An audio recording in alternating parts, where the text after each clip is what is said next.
The human being is an unequal creature. This is a fact. And we start off with a proposition. All great religions, all great movements, all great political ideologies say, let us make the human being as equal as possible. In fact, he is not equal, never will be. We had to lock up people without trial, whether they are communists, whether they are language chauvinists or religious extremists. If you don't do that, the country would be in ruins today. We allow American journalists in Singapore in order to report Singapore to their fellow countrymen. We allow their newspapers to sell in Singapore so that we can know what foreigners are reading about us. But we cannot allow them to assume a role in Singapore that the American media plays in America, that of invigilator, adversary, and inquisitor of the administration.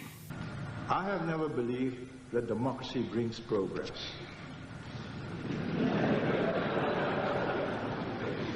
I know it to have brought regression.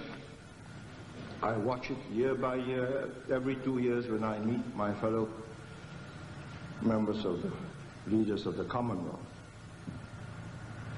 And it need not have been thus. The British never governed these countries by one man, one vote. It was one British government, one British resident, and his word was law. And he had good district officers whose word was also law for that district. I think regardless of the present missionary zeal of the Americans of democracy and human rights, which has broken up the Soviet Union, it would be misguided to believe that what has worked in very special circumstances amongst European societies and what is barely working in Korea and Taiwan is universally valid.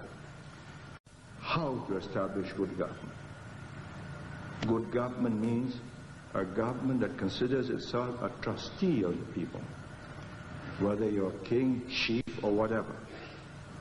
Not somebody in temporary charge and insecure and therefore out to settle an annuity and a nest egg for yourself, which is what has happened in so many countries. I am not here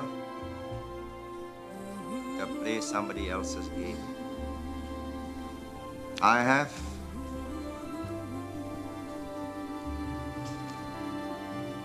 a few million people's lives to account for.